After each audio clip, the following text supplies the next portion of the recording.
С Анатолием мы знакомы еще с далекого 1996 года. Я только вот закончила школу, получается, в 95-м, а он пришел только с Чечни.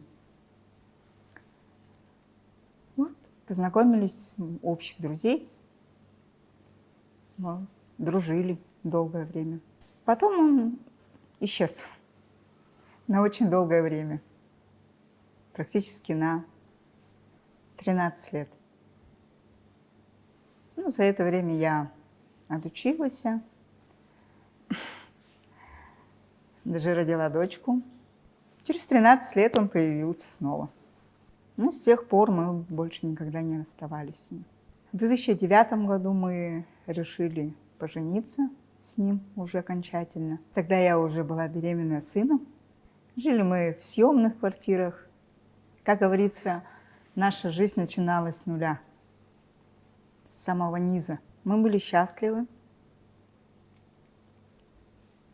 Нам было комфортно друг с другом. Анатолий был очень заботливым отцом, счастливым папой. Как он мне говорил, что я его первая и последняя любовь. Потом у нас появилась через 2 года еще дочка маленькая, София. Копия папы. Анатолий был обычным, простым мужчиной, работягой. Очень сильно любил свою родину. Он был патриотом. Когда вот это вот началось, это еще было 8 лет назад, когда вот на Украине все это началось, тогда я вот первый раз испугалась, что до нас дойдет, нас заденут. Он меня тогда успокоил: не, к нам не придет, нас не тронут. Ну да, успокоил, жили. Вроде бы все было спокойно. И вот в этот раз, 2022 год, когда началась страшнейшая мобилизация частичная, он тогда серьезно стал смотреть Первый канал, новости. И я вот заметила, что у него горели глаза, сжимались кулаки. И он прям вот был готов. И я когда его спросила, говорю: что, говорю, желаешь, прям рвешься туда? Он говорит: нет. Ну, позовут, не буду прятаться. Возьмут, пойду. В уме не укладывалось у меня, что Анатолий действительно пойдет туда. Я как-то не волновалась за это. Я больше, наверное, волновалась за себя, так как я медицинский работник, военно обязанная тоже. И у нас на работе тоже началась мобилизация, где моих коллег, много коллег тоже забирали, кого-то возвращали. Говорили, что женщин тоже берут. И когда я ему сказала, говорю: у нас на работе тоже началось. Он такой: только вздумай, только попробуй что-то подписать или куда-то поехать. Ага, лучше я пойду. Ну и так ходили, значит. А мы в одно время поменяли адрес, переехали. И так сложилось, что он и номер телефона сменил, в общем, как-то так вот затерялся. Не нарочно. Он потом устроился на новую работу, и где его как раз-таки поймали, нашли и позвали в военкомат. И вот оттуда я звонок к нему, ко мне. Почему-то мне показалось, что он был радостным. Лерка меня, говорит, все, мобилизовали. Мне сказали: вот 3 дня тебе на сборы. Тогда хорошо было. Ему дали 3 дня, когда в самом начале давали всего 3 часа на сборы. Кому-то вообще не давали этого времени. Я как-то даже не расстроилась, не испугалась. Он настолько был уверенным человеком, и вот эта вот уверенность его, она мне передавалась. Мы потихонечку начали собираться. То есть он, как опытный человек, уже будучи, бывал, то есть вот в Чеченской Республике, да, то есть он знал уже, как, что собираться. Вот мы собрались, поехали на пункт сбора. Мы не плакали. У нас не было слез, наоборот. Мы его духовно поддерживали. Дети, я, мой дядя. То есть фотографировали с ним последний раз. Говорят же, да, прости, что не обняла тебя сильнее. Наверное, тогда надо было обнять. А я думала, что он все равно скоро вернется. Почему-то я была настолько уверена, все равно ждала, до сих пор жду. Мне кажется, где-то он до сих пор где-то уехал просто на работу и скоро приедет. Нет такого понимания, что его больше не может быть. С этим жить очень тяжело, конечно. Но есть такая профессия — Родину защищать. Кто, если не он? Когда он был там, он всегда был на позитиве. Он мне звонил и рассказывал, что тут как на войне. Он никогда не жаловался, что им там кушать нечего, что там спать негде. Ребята, бойцы, они сами создали в телеграм-канале группу родственников и самих бойцов. И они настолько сплотились, они настолько стали друг другу родными. И мы, жены, сестры, братья, там, мамы, мы были на расстоянии, мы друг друга практически не видели. Да, ну, только видеовызов, там, фотографии. А так мы общались, мы знали все о них. Что они едят, где они спят, где находятся, какого числа у них там передовая, когда они вернутся. Ну, практически мы все знали. И мы были духовно, поддерживали их. Наверное, вот эта вот духовная сплоченность наша их всех вместе держала. Все позывные мы знали, у кого какие. Даже здесь, вот в тылу, да, будучи здесь в мирное время, мы, жены, сестры, да, друг другу тоже давали позывные. Я была жена Тохи, там жена малыша, малышка Иришка. Они получали гуманитарки в нашей республике Саха-Якутия. Между прочим, в Якутии у них было много ребят. Видеообращения они нам отправляли для нашего Айсена Сергеевича с благодарностью о поддержке семей. Мы смотрели и были, конечно, очень горды. Мы и сейчас горды ими. А его ребята потом, когда все случилось, они мне писали, какой он был. У меня есть с воинской части даже о его подвиге. Я не скажу, что он прямо там с гранатой под танк лез, но он поднимал боевой дух товарищей. А это ведь самое главное.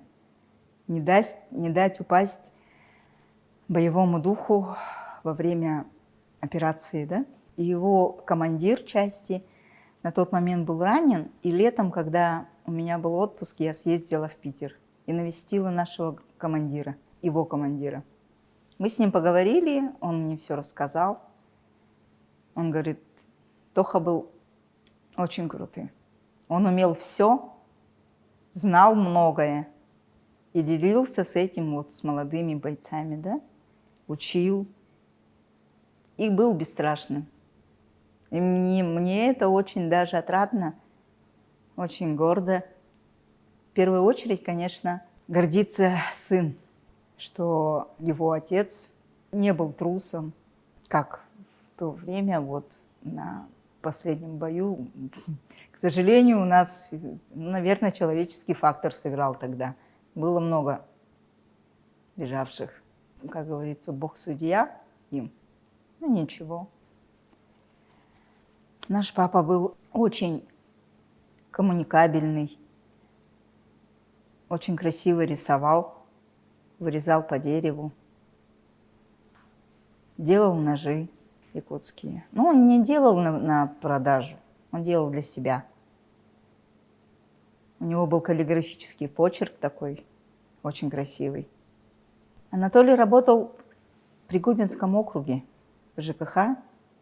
Был такой склад ума, что вот в такой мороз, в 50, минус 48, да, ну вот как у нас в Якутске, у нас там всякие аварийные ситуации бывали, всегда находил выход.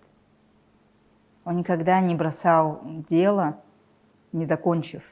Жильцы были всегда благодарны ему. У него были личные такие вот клиенты, жильцы, которые прямо вот только его хотели, чтобы он пришел и сделал.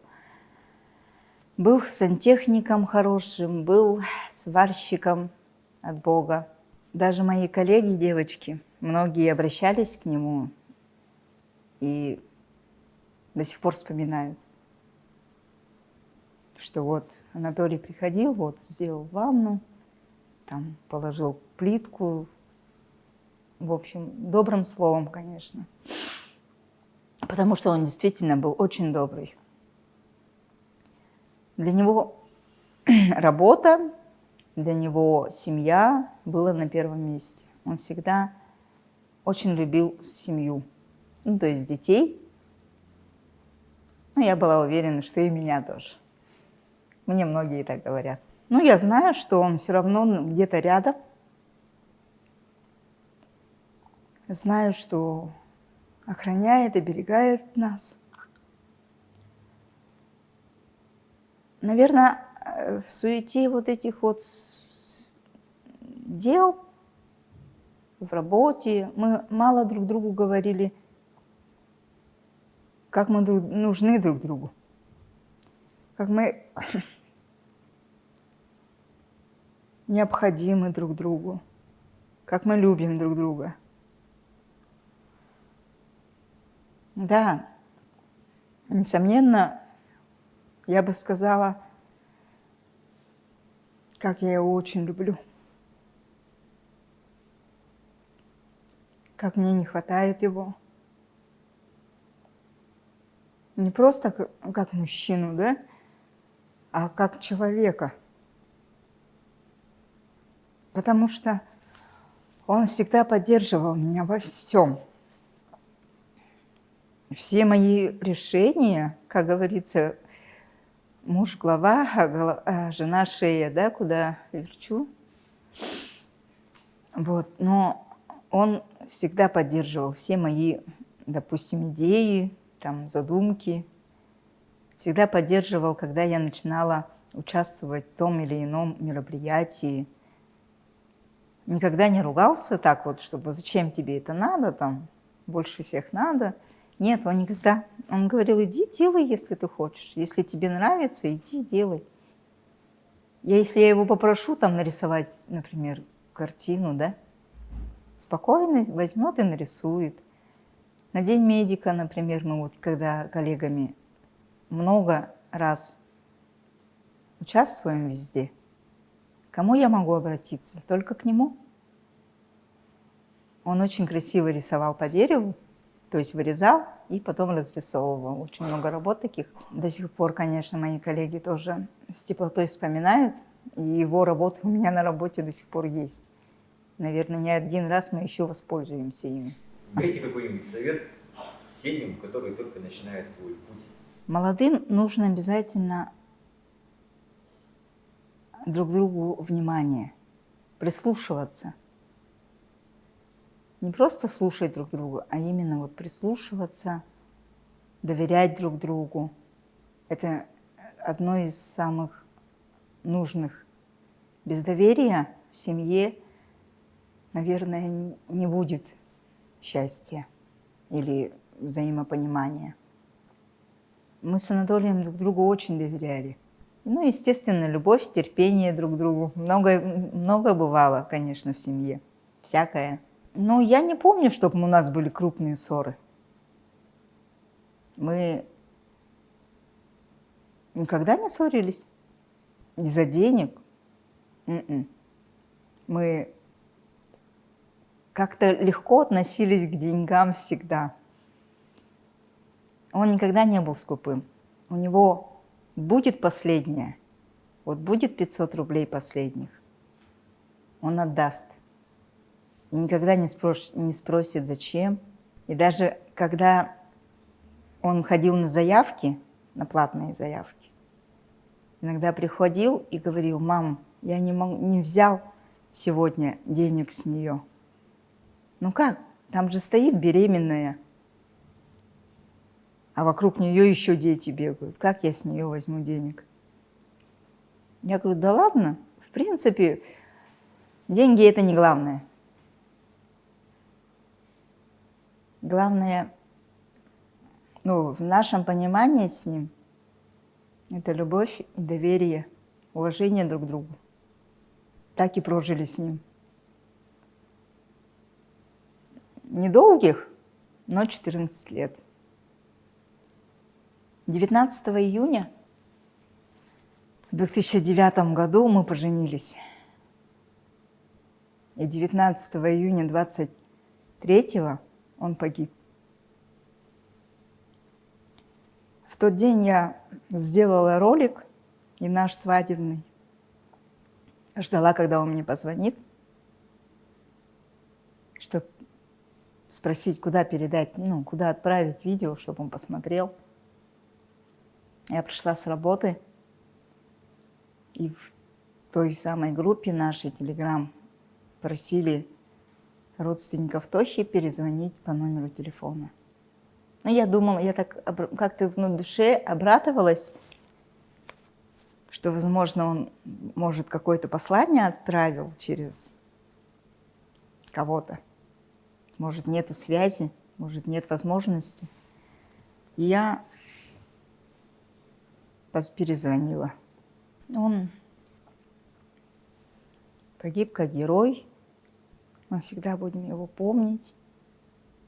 Я состою в Союзе семей Якутии, память воинов СВО, да? И там вот мы, в этом союзе, мы все переживаем нашу одну общую боль. Там несколько направлений есть. И я выбрала военно-патриотическое направление. Нынешняя молодежь, будущее поколение наше, оно должно знать. Оно должно знать историю, они должны знать героев. Я уже провела несколько лекций в учреждениях, в школе, где у меня дети учатся. Встречу организовала с ветеранами. Также я еще в волонтерстве. То есть боевые шелкопряды Якутии, маскировочные сети плетем для наших воинов, отправляем на передовые, бойцам даем, которые к нам обращаются. Это движение у нас началось с 22 года февраля. И с самого первого дня я там, в качестве казначея. Там мы плетем маскировочные сети, но они необычные. Они обязательно должны пройти тест на тепловизоры, на дроны. И у нас есть специалист Сергей Ефимович Васильев, который проводит такие тесты. Также и средства сами собираем. Не просим помощи ниоткуда вас сами. Кто-то бабушка с пенсии, кто-то 5000, кто-то 500 рублей. С миру по нитке. Конечно, ведется учет строжайший. Прямо в группе у нас все видно, кто сколько сдал, сколько и того, куда потрачено. Это все делается ради нашей республики, для наших воинов. И поэтому мы собираем, закупаем. Закупаем мы не здесь, а в Питере, в Приморье, оттуда доставка у нас. Создала это движение Марина Иннокентьевна Васильева. Ага. Мы с ней в пару начали в один день и до сих пор. Конечно, нам нужна помощь, очень нужна. Любая помощь. будь вы придите к нам и сплетите эту сеть, внесите финансовую помощь, что это вот финансовая помощь, конечно, нужна, очень нужна. Поэтому мы любого гражданина нашей республики будем очень рады видеть в наших филиалах. Это вот на библиотека Пушкина, это Дзержинского, 62, история, музей истории, там тоже у нас филиал, тоже девочки наши там плетут. Конечно, мы приглашаем, зовем внести свою лепту, чтобы помочь фронту, чтобы скорее закончилась эта специальная военная операция, чтобы каждый боец, который ушел, вернулся домой.